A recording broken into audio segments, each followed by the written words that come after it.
So ఇది NIN national institute of nutrition. So ఇక్కడ అనేక రకాల పరిశోధనలు జరుగుతూ ఉంటాయి. సో మన జీవన విధానం ఎలా ఉండాలి, మనం ఎలాంటి న్యూట్రిషన్ ఫుడ్ తీసుకోవాలి, ఫుడ్స్లో ఉన్న న్యూట్రిషన్ వాల్యూస్ ఏంటి, సో అనేక రకాల అనారోగ్య సమస్యలు మనం ఏ విధంగా తగ్గించుకోవాలి, ఇలాంటి వాటి మీద నిరంతరం పరిశోధన జరుగుతూ ఉంటుంది. అయితే ఈరోజు మనం తెలుసుకోవాల్సిన విషయం ఏంటంటే రెఫ్రిజిరేటర్ వాడకం గురించి. చాలా మంది చాలా రకాలుగా కథనాలు వినిపిస్తూ ఉన్నారు. సో ఫ్రిడ్జ్ వాడొచ్చని కొందరు, ఫ్రిడ్జ్లో కొన్ని రకాల పదార్థాలే పెట్టాలని కొందరు, సో ఫ్రిడ్జ్ నుంచి హానికరమైన కెమికల్స్ రిలీజ్ అవుతాయని కొందరు ఇలా చెప్తూ ఉన్నారు. అయితే ఫ్రిడ్జ్ వాడకం గురించి ఎన్ఐఎన్ ఏం చెప్తుంది, ఇక్కడ సైంటిస్టులు ఎలాంటి పరిశోధనలు చేశారు, వివరాలు తెలుసుకుందాం. నాతో పాటు రండి, సీనియర్ సైంటిస్టులతో ముఖ్యమైన సమాచారం తెలుసుకుందాం.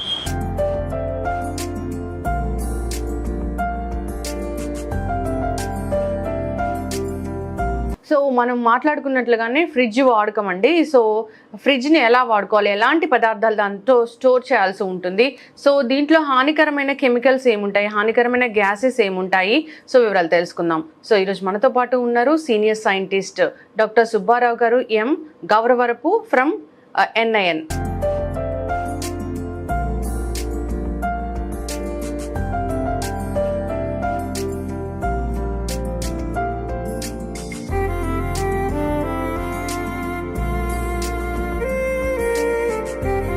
సార్ నమస్తే. సార్ నమస్తే అండి. సార్ జనరల్గా చాలా మందిని ఇంటర్వ్యూ చేస్తూ ఉంటాము. ఫ్రిడ్జ్ కొందరు మంచిదంటారు, కొన్ని పదార్థాలు మాత్రమే దాంట్లో పెట్టాలంటారు, దాంట్లో హానికరమైన కెమికల్స్ ఉంటాయంటారు. సో దీంట్లోంచి పదార్థాలు తీసి వెంటనే తినేస్తే కూడా సో మనకి అనేక రకాల అనారోగ్య సమస్యలు వస్తాయంటారు. హీట్ చేయడానికి కొద్దిసేపు దాన్ని బయట పెట్టాలని చెప్తూ ఉంటారు ఓవరాల్గా. అయితే ఎన్ఐఎన్ స్టడీ చేసింది దీని గురించి, రెఫ్రిజిరేటర్ వాడకం గురించి. సో ఏం చెప్తారు సార్, రెఫ్రిజిరేటర్ వాడకం మంచిదేనా, సో ఎలాంటి పదార్థాలు స్టోర్ చేయొచ్చు, ఓవరాల్గా హెల్దీగా ఉండాలంటే దీన్ని ఎలా వాడుకోవాలి? చాలా మంచి ప్రశ్న. రెఫ్రిజిరేటర్ అనేది మనం ఎందుకు తయారు చేసాము అంటే ఎందుకు వాడతారు అంటే, మనం తినే ఆహారాలని ఫ్రెష్గా సురక్షితంగా ఉంచుకోవడానికి రెఫ్రిజిరేషన్ అనే ప్రక్రియ జరుగుతుంది. అది ఫుడ్ మనల్ని ప్రిజర్వ్ చేసుకోవడానికి, షెల్ఫ్ లైఫ్ పెంచుకోవడానికి ఒక ప్రక్రియ అనమాట. ఈ రెఫ్రిజిరేషన్లో మనకి ఉన్న రూమ్ టెంపరేచర్ కాకుండా మనం టెంపరేచర్ని కంట్రోల్ చేసుకుని, ఏ టెంపరేచర్లో అయితే మనకి ఏ పదార్థమైనా ఎందుకు తొందరగా పాడవుతుంది, దాంట్లో మైక్రోబియల్ గ్రోత్ ఉంటే, సూక్ష్మ జీవులు పెరిగితే తొందరగా అవి కొన్ని దాన్ని ఫుడ్ని, ఆహారాన్ని పాడు చేసే అవకాశం. అది పాడవకుండా అది ఏ టెంపరేచర్లో అయితే అవి పెరగవో ఆ టెంపరేచర్లో మనం రెగ్యులేట్ చేసుకుని, అంటే 4 డిగ్రీల కంటే తక్కువగా ఉంటే అక్కడ సూక్ష్మజీవులు తొందరగా పెరిగే అవకాశం లేదు. కాబట్టి అటువంటి దీంట్లో మనం ఫుడ్ని కనుక స్టోర్ చేసుకుంటే మనకి అది ఎక్కువ రోజులు షెల్ఫ్ లైఫ్ ఉంటుంది అనే ఉద్దేశంతో రెఫ్రిజిరేటర్ని మనం వాడతాం. దీంట్లో అన్ని రకాల ఆహారాలని మనం స్టోర్ చేసుకోవచ్చు కొంచెం షెల్ఫ్ లైఫ్ పెరగడానికి. ఇప్పుడు తాజా కూరగాయలు, తాజా ఆకుకూరలు ఇలాంటివి ఉన్నాయనుకోండి, ఒక రోజుకి మించి ఉండవు. అదే రెఫ్రిజిరేటర్లో పెడితే 2-3 రోజుల వరకు మనం వాటిని వాడుకోవచ్చు. అట్లా మనం వాడే ఆహారాల్లో మనం అన్నిటినీ ఫ్రిడ్జ్లో పెట్టి, కానీ ఎలా పెట్టాలి, దాంట్లో ఎన్ని రోజులు పెట్టచ్చు, తర్వాత తీసిన ఆహారాన్ని ఎలా వాడాలి అనే దానికి కొన్ని మనం జాగ్రత్తలు పాటిస్తే ఫ్రిడ్జ్ని మనం ఆరోగ్యకరంగా ఆహారాన్ని ఉంచుకోవడానికి, ఆరోగ్యకరంగా తినడానికి కూడా మనం వాడుకోవచ్చు. నార్మల్ గా షెల్ఫ్ లైఫ్ అంటే ఎలా ఉంటుంది సార్? అంటే ఒక్కొక్క పర్టికులర్ గా ఒక్కొక్క ఫుడ్ కి ఒక్కొక్క షెల్ఫ్ లైఫ్ అలా ఉంటుందా ఫ్రిడ్జ్ లో కూడా? అవునండి. అంటే ఫ్రిడ్జ్ లో కూడా అంటే ఇప్పుడు ప్రతి food perishable, non perishable foods గా ఉంటాయి మనకి. ఈ పెరిషబుల్ ఫుడ్స్ కి కొన్నిటికి ఏంటంటే చాలా తక్కువ షెల్ఫ్ లైఫ్ ఉంటుంది. ఆకుకూరలు కానీ, కూరగాయలు కానీ, కొన్ని పండ్లు 2-3 రోజుల కంటే ఉండవు. అలాగే మనం వండిన ఆహారాలు కూడా రూమ్ టెంపరేచర్ లో కనుక మనం వదిలేస్తే, మామూలుగా అయితే WHO నిబంధనల ప్రకారం, WHO సజెషన్ ప్రకారం వండిన ఆహారాన్ని మాక్సిమం 2 గంటల లోపల తినాలి. Cooked food should be consumed with in 2 hours is one of the rules. కానీ ఇండియన్ కాంటెక్స్ట్ లో మనం మీ ఇంట్లో కానీ మన ఇంట్లో కానీ పొద్దున చేసిన ఆహారాన్ని మనం రూమ్ టెంపరేచర్ లో పెట్టి 4-5 గంటల తర్వాత కూడా తింటాం. దానికి సంబంధించి ఎన్ఐఎన్ లో మా కొలీగ్స్ కొంతమంది స్టడీ చేశారు. డాక్టర్ సుదర్శన్ అనే టీమ్ స్టడీ చేశారు. వాళ్ళు దాన్ని బట్టి ఏంటంటే, వాళ్ళు ఏం చెప్పారంటే, ఈ ఆహారం గనక మనం సుమారు 6 గంటల పాటు రూమ్ టెంపరేచర్లో మన ఇండియాలో వాడే పద్ధతి ఉంది.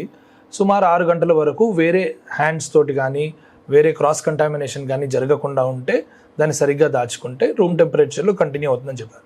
కానీ ఒకవేళ మీరు ఇదే వండిన ఆహారాన్ని ఇంకా కొంచెం ఇవాళ మీరు ఏదో బిర్యానీ వండుకున్నారు, ఏదో ఒక కూర వండుకున్నారు, ఈ కూర ఎక్కువ అయిందో, మిగిలిపోయింది, టేస్ట్ బాగుంది, రేపు తినాలి అనుకుంటే రెఫ్రిజిరేషన్ మీకు చాలా పనికి వస్తుంది. దాన్ని ఎలా రెఫ్రిజిరేట్ చేయాలి, ఎన్ని రోజులు పెట్టాలి అనే దాని మీద చిన్న స్టడీస్ చేసాము. ఇప్పుడు జనరలీ కొన్ని స్టడీస్లో మాకు తెలిసింది ఏంటంటే, కొంతమంది కూరగాయలు కొనుక్కున్న వాళ్ళు రెఫ్రిజిరేషన్ ఇంట్లో లేని వాళ్ళు, ఇండియాలో సుమారు 20-25% మంది కంటే అందరి ఇంట్లో ఫ్రిడ్జ్ లేవు. ఈ 20-25% కంటే ఎక్కువ మందిలో లేవు. ఈ లేని వాళ్ళు ఏం చేస్తారంటే తాజా కూరగాయలు కొనుక్కుని వాటిని కేవలం వారంలో మొదటి 2 రోజులు, అంటే ఈ వీక్లీ మార్కెట్స్ సంతలో వచ్చిన తర్వాత వారంలో 2-3 రోజులు మాత్రం తాజా కూరగాయలు ఆకుకూరలు తినగలుగుతున్నారు. ఆ తర్వాత దుంపకూరలు మాత్రమే తింటున్నారు. ఇంకో స్టడీలో మాకు తేలింది. అది ఎందుకు? రెఫ్రిజిరేషన్ అవకాశం లేకపోవడం వల్ల. ఒకవేళ ఇదే కూరగాయలని, తాజా కూరల్ని మనం 5 రోజుల పాటు 4 రోజుల పాటు పెట్టుకోగలిగిన అవకాశం ఉంటే, సో డైవర్సిటీ అనేది, అంటే వివిధ రకాల ఆహారాలు తినేది, దేనివల్ల అయితే పోషకాలు అధికంగా లభిస్తాయో అవకాశం ఉంది. అది ఎలాగా? రెఫ్రిజిరేటర్ ఉంటే. కాబట్టి రెఫ్రిజిరేషన్ అనేది మనం సరిగ్గా వాడుకుంటే పనికి వస్తుంది. అయితే పోషక విలువలు నశించిపోతాయి, విటమిన్స్ ఏం ఉండవు అని చెప్తారు, అది నిజమేనా సార్? దాని మీద ఎంత పెద్ద స్టడీస్ ఏమి లేవండి మాకు తెలిసి. కానీ ఇప్పుడు ఫర్ ఇన్స్టెన్స్ మీరు వండిన ఆహారాన్ని రెఫ్రిజిరేటర్లో పెడితే ఎన్ని రోజులు పెట్టాలి అంటే దానికి నిర్ధారించి స్టడీస్ ఏం లేవు. కానీ 4 రోజులు, 2 నుంచి 4 రోజులు చొప్పున పెట్టచ్చు. కానీ మీరు వండిన ఆహారాన్ని నిలువ చేసినప్పుడు దాన్ని మళ్ళీ తినాలి అనుకుంటే, ఆ ఆహారాన్ని మీరు బయటికి తీసినప్పుడు దాన్ని వెంటనే వేడి చేసి తినాలి. కానీ ఎంత ఆహారాన్ని తినాలి? ఇప్పుడు ఫర్ ఇన్స్టెన్స్ మీరు ఒక 2 మనుషులకి సరిపడినంత ఫ్రిడ్జ్ లో పెట్టారు, కానీ ఒకరోజు ఒకరే తింటున్నారు దాన్ని. వారికి సరిపడినంత ఆహారం మాత్రమే తీసి దానిని టెంపరేచర్ 70 degrees పైన, అంటే సుమారు 70 డిగ్రీల టెంపరేచర్ లోపల బయట వేడి అయ్యేటట్టు ఆహారాన్ని చేసుకుని తినాలి. దాన్ని మళ్ళీ రూమ్ టెంపరేచర్ తెచ్చి వేడి చేయాల్సిన అవసరం లేదు. ఫ్రిడ్జ్ లో తీసిన వెంటనే వేడి చేసి వేడిగా ఉన్న ఆహారాన్ని తినాలి. అలానే మళ్ళీ ఈ మిగిలిన ఆహారాన్ని మళ్ళీ చల్లబరిచి మళ్ళీ ఫ్రిడ్జ్ లో పెట్టడం అది కరెక్ట్ కాదు. సో ఒకసారి తీసింది ఒకసారి వేడి చేసుకుని ఒకసారి తినాలి. కాబట్టి ఎంత కావాలో అంతే తీసుకోవాలి మనం. సో డైరెక్ట్ గా ఫ్రిడ్జ్ లోంచి తీసి మనం వెంటనే వేడి చేసుకుని తినాలి. అది మైక్రోవేవ్ లో కావచ్చు, మామూలుగా కుక్కర్ లో కావచ్చు, ఎలానో వేడి చేసుకోవచ్చు. కానీ లేటెంట్ హీట్, అంటే లోపల కూడా సాధారణంగా మనం వేడి చేస్తే ఓన్లీ పైన వైపు వేడి అవుతుంది, లోపల చల్లగానే ఉంటుంది. అట్లా కాకుండా మొత్తం ఆహార పదార్థం మొత్తం మీరు ఏదైనా కానీ, అది ఒక పిండి పదార్థంలా ఉన్న ఆహారం కానీ, పిండిలా ఉన్న ఆహారం కానీ, లేకపోతే ఇడ్లీలా ఉన్న ఆహారం కానీ, ఏదైనా పైన లోపల వేడి అయ్యేటట్టు వేడి చేసుకుని, అది ఎందుకంటే ఆ టెంపరేచర్ లో మళ్ళీ మీకు సూక్ష్మ క్రిములు ఉండవు కాబట్టి మీరు ఆ టెంపరేచర్ వరకు వేడి చేసుకుని తినేటట్టు ప్లాన్ చేయాలి. సో ఈ ఫ్రిడ్జ్ ని వాడడానికి కూడా ఈ స్టడీ ప్రకారం మేము 5 సూత్రాలు చెప్పామన్నమాట. ఒకటేంటంటే vegetarian foods, non vegetarian foods ఒకటే ర్యాక్ లో సేవ్ చేయొద్దు. అంటే రా వెజిటేరియన్, రా నాన్ వెజిటేరియన్ రెండు ఒక దగ్గర చేయకూడదు. అలాగే at the same time cooked food and రా ఫుడ్, అంటే పచ్చి ఆహారాన్ని, వండిన ఆహారాన్ని ఒకటే ర్యాక్ లో స్టోర్ చేయొద్దు. మీరు స్టోర్ చేసినప్పుడు దాంట్లో చాలా మంది స్పూన్లు పెట్టి మూత పెట్టి స్టోర్ చేస్తారు వండిన ఆహారాలు. ఇప్పుడు ఏదో పచ్చడి స్టోర్ చేశారు, పచ్చడి వేసుకునే స్పూన్ అలాగే ఉంటుంది, దాని మీద మూత పెట్టి, అలా కాకుండా కంప్లీట్ గా మూత పెట్టేటట్టు ఉండాలి. ఏదైనా కానీ మనం ఏదైనా స్టోర్ చేసుకున్నప్పుడు అలా వండిన ఆహారాన్ని స్టోర్ చేసినప్పుడు బయటికి తీసి ఎంత కావాలో అంత మట్టుకే తీసుకుని దాన్ని వేడి చేసి చేయాలి. రూమ్ టెంపరేచర్ తేవాల్సిన అవసరం లేదు. మూడోది, కోడిగుడ్లు అవి మనకి ఈ డోర్ లో పెడతాం, పెట్టినప్పుడు ఆ సెపరేట్ ర్యాక్ ఉన్నప్పటికీ దాన్ని కవర్ చేసి పెట్టాలి, ఓపెన్ గా పెట్టకూడదు కోడిగుడ్లని. అదొకటి. రెండు, ఈ మందులు ఇవన్నీ కూడా చాలా మంది మన హైదరాబాద్ లో మేము చేసిన స్టడీ ప్రకారం 120 ఇళ్లలో వెళ్ళి రెఫ్రిజిరేటర్స్ ఎలా చూస్తున్నారు అని చూసి మేము కనుక్కున్న దాంట్లో మాకేమిటంటే, వీళ్ళు ఈ మందులు, ఈ సిరప్లు అవి పెట్టినప్పుడు కూడా దానికి కూడా మూతలు ఓపెన్ చేసి పెట్టారు. నీళ్ల బాటిల్ కొన్ని చోట్ల మూతలు లేవు, ఈ మూతలు పెట్టినప్పుడు స్పూన్లు దాంట్లో పెట్టారు. తర్వాత వెజిటేరియన్, నాన్ వెజిటేరియన్ ఫుడ్ ఒకటే దగ్గర పెట్టారు, క్రాస్ కంటామినేషన్ జరగకుండా. ఇంకోటి, మనం ఈ ఆకుకూరలు అవి చేసినప్పుడు దాని రూట్స్ ఏవైతే ఉంటాయో అవి కట్ చేసేసి ముందే ఆకుకూరలను విడిగా చేసి కడిగి ఒక బ్యాగ్ లో పెట్టి, లేకపోతే ఒక ఇవి గాలి ఫ్రెష్ గా సర్క్యులేట్ అయ్యే దాంట్లో పెట్టి లోపల పెట్టాలి. మీకు ఫ్రిడ్జ్ లో కూడా చూస్తే డిఫరెంట్ ర్యాక్స్ డిఫరెంట్ ప్లేసెస్ లో ఉన్నాయి. వెజిటబుల్స్ అన్ని కింద అలా ఉంటాయి మీకు ర్యాక్స్. ఎందుకంటే ఒకదాని మీద కాదు. ఇప్పుడు మీరు పైన పెట్టారనుకోండి, గ్రిల్ ఉంటే దాంట్లోంచి మట్టి జారి ఈ రూట్స్ కున్న మట్టి ఆకుకూరలకి, కాబట్టి ఆ రూట్స్ మనం ముందే తీసేయాలి. సో ఇవి చిన్న ఇవి మనం గనక ప్రాక్టీస్ చేయగలిగితే ఫ్రిడ్జ్ లో ఉన్న ఆహారాన్ని సేఫ్ గా కన్జ్యూమ్ చేయొచ్చు. కానీ ఫ్రిడ్జ్ టెంపరేచర్ ఎప్పటికప్పుడు చెక్ చేసుకోవాలి, అది 4 డిగ్రీల కంటే తక్కువ ఉండాలి. ప్లస్ ఆ ఫ్రిడ్జ్ మన ఇన్సులేషన్ ఏదైతే పోయి లోపల ఒకవేళ టెంపరేచర్ అంతలో లేదు అంటే మళ్ళీ అది కరెక్ట్ కాదు. అంటే ఇప్పుడు ఉన్న సీజన్ బట్టి మనం టెంపరేచర్ సెట్ చేసుకోవాల్సి ఉంటుందని చెప్తారు కదా సార్? అది టెంపరేచర్ మీకు రెఫ్రిజరేషన్ టెంపరేచర్ బిలో 4 degrees ఉంటుందండి. ఓకే, దాంట్లో మెయింటైన్ చేసుకోవాలి. ఏ సీజన్ ఇర్రెస్పెక్టివ్ ఆఫ్ సీజన్ మీరు రెఫ్రిజిరేట్ చేసిన ఫుడ్ అట్లా పెట్టుకోవాలి. మీరు బయటకు తీసిన తర్వాత అది ఎట్లా వాడాలి. ఇంకోటి hot foods hot, cold foods cold. అంటే ఇప్పుడు చల్లని ఆహారాలు చల్లగానే ఉంచాలి, చల్లగానే తినాలి. ఇప్పుడు ఒక ఐస్ క్రీమ్ ఉందనుకోండి, ఫ్రిడ్జ్ కరెంట్ పోయింది, అది కారిపోయింది, తర్వాత మళ్ళీ దాన్ని ఫ్రీజ్ చేసి తినడం కరెక్ట్ కాదు. వేడి ఆహారాన్ని ఫ్రిడ్జ్ లో పెట్టినప్పటికీ దాన్ని వేడిగా తినడమే కరెక్ట్. బిర్యానీ ఉంది, వేడిగా తింటే బాగుంటుంది, ఫ్రిడ్జ్ లో పెట్టారు, బయటికి తీసారు, మళ్ళీ వేడిగానే చేసుకుని తినండి. ఇవి సింపుల్ రూల్స్ అన్నమాట. ఎస్, అయితే చాలా మంది కూడా సో ఇప్పుడున్న బిజీ లైఫ్ స్టైల్లో ఈ కూరగాయలన్నీ కట్ చేసి ఒక 2-3 రోజులకు సరిపడా కట్ చేసి అలా పెట్టేసి కావలసినప్పుడు వాడుకుంటూ ఉంటారు. సో దానివల్ల ఏమైనా నష్టాలు జరుగుతాయా?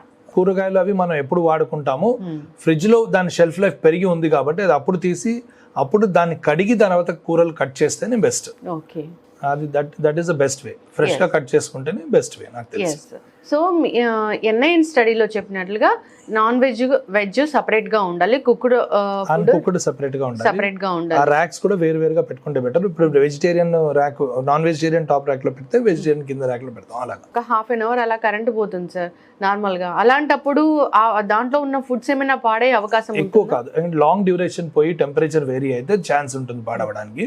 బట్ చిన్నగా పోతే ఏమీ కాదు. ప్లస్ ఇంకొకటి ఎవ్రీ 15 days రెఫ్రిజిరేటర్ క్లీన్ చేసుకోవాలి. ఓకే, మంచిగా రెఫ్రిజిరేటర్ క్లీన్ చేయడం 2 weeks ఒకసారి చేయాలి.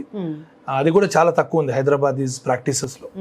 అలాగే క్లీనింగ్ అది కూడా తక్కువ ఉంది. అలాగే మనం వేరే ఊరికి వెళ్ళినప్పుడు అప్పుడు ఏం చేస్తారంటే ఫ్రిడ్జ్ ని ఆఫ్ చేసేసి వెళ్తాం మనం. అంటే ఏమీ లేకపోతే ఖాళీ ఫ్రిడ్జ్ ఉంటే ఆఫ్ చేసి మళ్ళీ ఆన్ చేసి టెంపరేచర్ వచ్చిన తర్వాత అప్పటి నుంచి వాడుకోవచ్చు. ఒకవేళ దాంట్లో ఏమన్నా ఉంటే ఆఫ్ చేయాల్సిన అవసరం లేదు, దాన్ని ఆన్ పెట్టి వెళ్తే బెస్ట్. చాలా మంది కూడా వాటర్ బాటిల్స్ అనేవి ఎక్కువ కాలం నిల్వ చేస్తూ ఉంటారు. సో అవసరమైనప్పుడు 1-2 బాటిల్స్ తాగినా వాటర్ అనేది చాలా కాలం ఎక్కువ నిలువ ఉంటుంది. అంతేకాదు బయట మార్కెట్లో చూసినా కానీ ఎక్కువ కాలం నిల్వ చేస్తూ ఉంటారు వాటర్ బాటిల్స్ని. అది మంచి పద్ధతేనా? పర్వాలేదు, దానికి వాటర్ నిల్వ చేస్తే దానికి ఏం ప్రాబ్లం లేదు. సో ఈ ప్లాస్టిక్ వాటర్ బాటిల్ ఫ్రిడ్జ్ లో నిల్వ చేసి మళ్ళీ వీటిని తీసుకోవడం వల్ల ఏమైనా నష్టాలు జరుగుతాయి? ప్లాస్టిక్ అంటే వరల్డ్ ఓవర్ మీకు చాలా స్టడీస్ ఉన్నాయి. దాంట్లో ఉన్న కొన్ని ఎలిమెంట్స్ అంటే depending on the quality of the plastic మీకు కొన్ని ఎలిమెంట్స్ దాంట్లో లీచ్ అవుతున్నాయి ఆహార పదార్థాల్లో, మైక్రో ప్లాస్టిక్స్ అని. దాని మీద చాలా స్టడీస్ ఉన్నాయి. అది వేరే totally it's a different topic. కానీ యాజ్ ఫార్ యాజ్ పాసిబుల్ మనం ప్లాస్టిక్ అవాయిడ్ చేయడమే మంచిది, పర్యావరణానికి మంచిది, మన ఆరోగ్యానికి మంచిది. ప్లాస్టిక్ బాటిల్స్ లోంచి బిస్ఫినాల్స్ అనేవి కొన్ని లీచ్ అవుతున్నాయని ఈ మధ్య ఎన్ఐఎన్ స్టడీ కూడా ఒకటి చెప్పింది. అది యానిమల్ స్టడీస్ లో ప్రూవ్ చేశారు. దానివల్ల సబ్సిక్వెంట్ జనరేషన్ లో ఉన్న ఆఫ్ స్ప్రింగ్స్ కూడా మేల్ ఆఫ్ స్ప్రింగ్స్ లో ఎస్పెషల్లీ ప్రాబ్లమ్స్ వస్తాయి అని. బట్ ఈ మైక్రో ప్లాస్టిక్స్ అనేవి మనకి ప్రతి చోట మనం ప్లాస్టిక్ కంటైనర్స్ ద్వారా కానీ మన పర్యావరణంలో పడేసిన ప్లాస్టిక్ వల్ల కానీ వస్తున్నాయి అనేవి స్టడీస్ చాలా ఉన్నాయి. కాబట్టి యాజ్ ఫార్ యాజ్ పాసిబుల్ మన ఫ్రిడ్జ్ లో కూడా మెటల్ బాటిల్స్ పెట్టుకోవచ్చు, గాజు బాటిల్స్ పెట్టుకోవచ్చు. మనకి ఎన్వైరన్మెంట్ ఫ్రెండ్లీ పెట్టుకోవడం చాలా మంచిది. సో అయితే ఈ కూరగాయలు కావచ్చు ఇలాంటివి ఈ ప్లాస్టిక్ వాటిల్లో పెట్టకుండా నార్మల్ గా కొన్ని జీరో ఎన్వైరన్మెంట్ ఫ్రెండ్లీ వాటిలో పెట్టుకోవడం చాలా మంచిదండి. అండ్ సెగ్రిగేట్ చేసుకుని దేనికి దానికి సెగ్రిగేట్ చేసుకుని పెట్టుకోవడం చాలా ముఖ్యం. రెఫ్రిజిరేషన్ వాడడంలో దేనికి దానికి సెగ్రిగేట్ చేసుకుని అండ్ అండ్ అండ్ వాటిలో కూడా మనం ఇప్పుడు ఫ్రిడ్జ్ లోంచి తీసిన తర్వాత బయట కూడా కంటామినేట్ అయ్యే అవకాశం ఉంది. ఇప్పుడు చాకు కానీ కటింగ్ బోర్డు కానీ వాటి వల్ల కూడా కంటామినేట్ అయ్యే అవకాశం ఉంది. ఇప్పుడు ఒక టొమాటో తీసారు, నాన్ వెజ్ కట్ చేసిన దాంతో దాన్ని కట్ చేస్తే క్రాస్ కంటామినేషన్ అయ్యే అవకాశం ఉంది. సో అవి కూడా మనం బయట కూడా జాగ్రత్తలు తీసుకోవాలి. కానీ ఫ్రిడ్జ్ లో మాత్రం ఈ మాత్రం జాగ్రత్తలు మనకి ఎక్కువ ఖర్చు పెట్టేవి కాదు, కష్టపడేవి కాదు. మనం రోజువారీ జీవితంలో చిన్న అలవాట్లు అలవర్చుకుంటే మనకి ఎటువంటి నష్టం రాదు ఫ్రిడ్జ్ తోటి.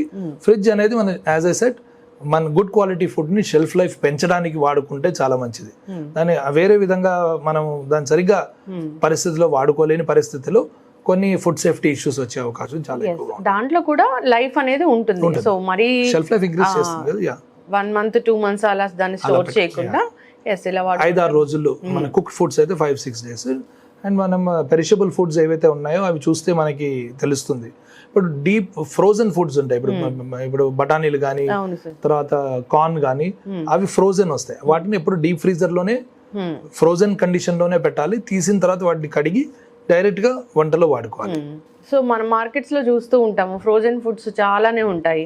సో అవి తీసుకోవాలా తీసుకోవద్దని కూడా దాని మీద కూడా చాలా మందికి డౌట్స్ ఉంటూ ఉన్నాయి. పర్వాలేదు తీసుకోవచ్చు, కానీ ఫ్రోజన్ మీట్స్ లో దాంట్లో ప్రిజర్వేటివ్స్ కొన్ని కలుపుతాను కొంతమంది దాన్ని అవాయిడ్ చేయడానికి ట్రై చేస్తారు. As for as possible fresh తీసుకుంటేనే బెస్ట్. మనకి ఫ్రెష్ ఫుడ్స్ దొరకని పక్షులు పరిస్థితి ఏమీ లేదు ఇండియాలో. మనకి అన్ని చోట్ల మార్కెట్స్ విరివిగా దొరుకుతాయి, ఫ్రూట్స్ కానీ వెజిటబుల్స్ కానీ బాగా దొరుకుతున్నాయి. ఫ్రోజన్ కొన్నిటికి మాత్రం మన ఈ బఠానీలు కానీ కార్న్ కానీ అలాంటివి వాడతారు. అవి వాడినప్పుడు వాటి జాగ్రత్తలు వాటి తీసుకుని వాటిని ఎప్పుడు క్లోజ్డ్ కంటైనర్స్ లోనే మళ్ళీ ఫ్రిడ్జ్ లో అదే దాంట్లో ఇప్పుడు చాలాసేపు బయట పెట్టి మళ్ళీ లోపల పెట్టి ఆ టెంపరేచర్ ఇర్రెగ్యులారిటీస్ లేకుండా ఒకటే చోట పెట్టేటట్టు మనం ప్లాన్ చేసుకోవాలి. సో ఎలాంటి ఫుడ్స్ అయినా సరే వాటిని స్టోర్ చేసేటప్పుడు క్లోజ్డ్ కంటైనర్ లో పెట్టాల్సిన అవసరం ఉంటుంది. లిడ్ అనే తప్పు. పెరుగు మీద కానీ పాల మీద కానీ చాలా మంది ఇళ్లలో కవర్ లేకుండా పెట్టేస్తారు. అలాగే ఒక గ్లాస్ లో జ్యూస్ పోసుకున్నారు, తాగాలనిపించలేదు, సగం ఉంది, ఆ సగం ఓపెన్ గా పెట్టేస్తారు. అలాంటివన్నీ చేయకూడదు. ఏ ర్యాక్ లో ఏది వాడాలో అదే వాడాలి. అయితే సార్ ఇది మీ స్టడీలో ఉందో లేదో తెలియదు కానీ జనరల్ గా కోకోనట్ ఇది సీజన్ మా summer season, so coconut water అనేది కూడా చాలా మంది స్టోర్ చేస్తూ ఉంటారు, అది మంచిదేనా? As long as it is good. కొంచెం కోకోనట్ వాటర్ ని కవర్డ్ కంటైనర్ లో స్టోర్ చేస్తే it is okay. But fresh coconut, tender coconut మనకి దొరికినప్పుడు ఫ్రెష్ గా తాగడం అన్నిటికంటే ఉత్తమం. అది general common sense question, common sense answer. దానిపైన స్టడీ ఉందా అంటే అది ఎన్ని రోజులు షెల్ఫ్ లైఫ్ ఉంది కోకోనట్ది అది నేను చెప్పలేను. దాని మీద మాకు స్టడీ లేదు. ఇప్పుడు మీకు బయట దొరికే coconut water, bottle coconut water ఉంటుంది, అది వాక్యూమ్ సీల్డ్ ఉంటుంది, లేదా దాంట్లో కొన్ని ప్రిజర్వేటివ్స్ యాడ్ చేసి దాని షెల్ఫ్ లైఫ్ పెంచుతారు. కానీ దానికంటే మనం ఎప్పుడు ఫ్రెష్ ఫ్రూట్, ఫ్రెష్ కోకోనట్, ఇది మా రికమెండేషన్. మాక్సిమం ఏదైనా తప్పనిసరి పరిస్థితుల్లో ఫ్రిడ్జ్ వాడుకుంటే మంచిది. సో ఎక్కువ రోజులు ఫుడ్స్ నిల్వ చేసి దాన్ని వాడుకుందాం అనుకోవడం కూడా అంత మంచిది. మన యాక్చువల్లీ మన కల్చర్ లోనే లేదు అది, అలా ఎక్కువసేపు మనం వాడుకుని నిల్వ చేసేది. మన అందరూ ఇప్పుడు ఏ ఇంటికి వెళ్ళినా తాజా ఆహారం వేడిగా తినడానికి ప్రయత్నిస్తారు. ఏదో బాగున్న ఆహారాన్ని కొన్ని రోజులు, ఒక రోజు 2 రోజులు పెట్టుకునే ఇది ఉంటుంది. మించి 3-4 రోజులు పెట్టుకోవచ్చు, కానీ అన్ని జాగ్రత్తలు పాటించి పెట్టుకోవాలి. ఎస్, ఖచ్చితంగా సార్. ఫ్రిడ్జ్ వల్ల అనారోగ్య సమస్యలు వస్తాయా అంటే సో మనం వాడుకునే విధానం బట్టి ఉంటుంది. ఈ స్టడీ ప్రకారం అయితే ఫ్రిడ్జ్ వాడకం అయితే ఇలా ఉంది. సో అన్ని జాగ్రత్తలు తీసుకొని వాడుకోవాలని కోరుకున్నాము. సో చాలా అపోహలు అయితే తొలగించారు సార్. చాలా చక్కటి స్టడీ. ధన్యవాదాలు. Thank you.